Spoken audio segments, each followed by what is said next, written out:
العام هذه جات صدفه الا وزير الاتصال هو وزير الثقافه، هو كيعطيك تشد وكيقول لك ما تشدش.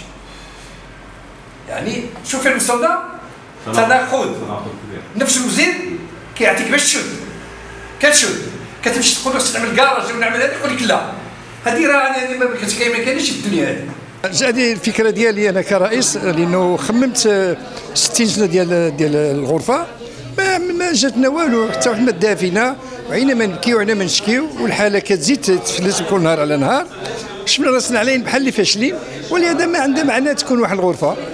داك الشيء باش اقترحت على الاخوان واش متفقين، انتم شفتوا ماشي كاملين متفقين، كل واحد كيقول، حنا ماشي ندرسوا هذا الشيء مزيان، وإلا ما كاينش هذيك القضيه ما نقدرش نعملوها، نعملوا شي حاجه اخرى اللي تعمل انتباه للمسؤولين باش يشوفوا الى هذه الحرفه هذه مشات بحالها.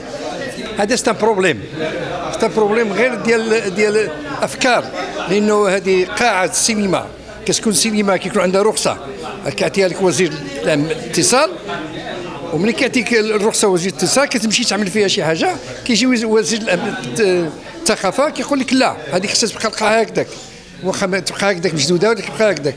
ولهذا حنا ما فهمناش، حنا كانوا يعطيونا يعني هاد القاعات هذوك بلا ما نحديو الاستركتور القاعه، غير نفتحوا البيبان نعملوا فيها شي حاجه اخرى بلا ما نطيحوهم نبنيوهم، نخلقوا قاعات، ولكن الاخوه نعملوا حاجه اخرى، عندنا افكار وعندنا يمكن ينقدونا. La crise évidemment elle est réelle, elle est là et l'avenir du cinéma au Maroc est vraiment compromis pour plusieurs raisons. Un, parce qu'il n'y a pas aujourd'hui, il ne manque une volonté réelle politique pour accompagner les salles de cinéma dans leur investissement, dans leurs exploitations, dans leur travail quotidien. Il y a un fléau qui nous ronge aujourd'hui de l'intérieur, qui est le piratage sous toutes ses formes, que ce soit sous forme de DVD ou sous forme de numérique. Le téléchargement aujourd'hui, en temps normal, on dit téléchargement illégal. Mais il faut croire que cette expression n'a pas de sens au Maroc, puisque le téléchargement, il faut croire qu'il est légal.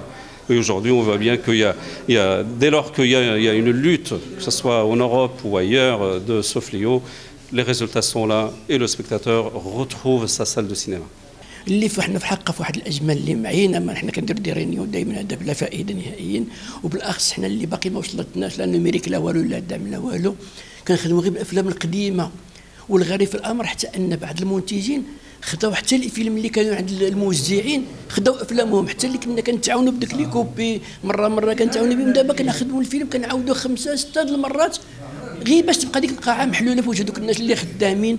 اما مول السينما سمح فيها الحقيقي راه في الخارج ما كيدي حتى ريال، بقى تيقول غير دبروا راسكم، الا خلصتوا تصوري عام ونص الكرا كيتسال في السينما. بعد الخطره انا الخدامه غير السيمانه اللي فاتت كنخلص واحد خليتها السيمانه الجايه ما كاينش المدخول. انا عندي البالكو كيدير 25 درهم، انا جيت قلت مع هذه الازمه اللي كاينه رديته ب 20 درهم، تيجي كليان فعود ما نعطيه ورقه ديال هذاك، نعطيه ورقه ديال 20 نقول له طلع للفوق لمده 4 ايام في الاسبوع، باش زعما ياك مع الله دوك الناس كيجيو شويه كيقولوا راه داك النهار كاين بروموسيون راه نمشيو باش نهزوا الدعم غير على الله نخلصوا غير مول الفيلم. شحال كيسالني ديال من فيلم باقي ما خلصتوش، تنقولوا ها الله دابا مزيان، دابا يمكن نتمناو على الله تكون شي حاجه اللي نعوضوا بها وتحيا السينما. ضرورة احكام.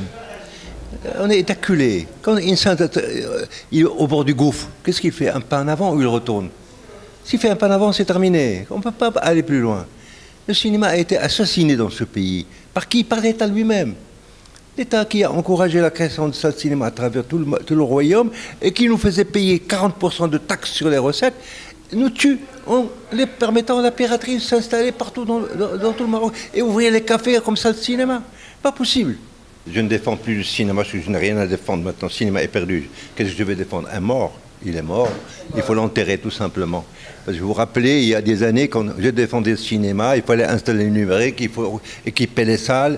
Il y avait encore de l'espoir. Il n'y avait pas encore la piraterie à outrance dans toutes les rues du Maroc. Maintenant, c'est terminé. Ce cancer a eu gain de cause du cinéma. C'est un cancer qu'on a infiltré dans le corps du cinéma qui s'appelle la piraterie et qui est arrivé à la tuer.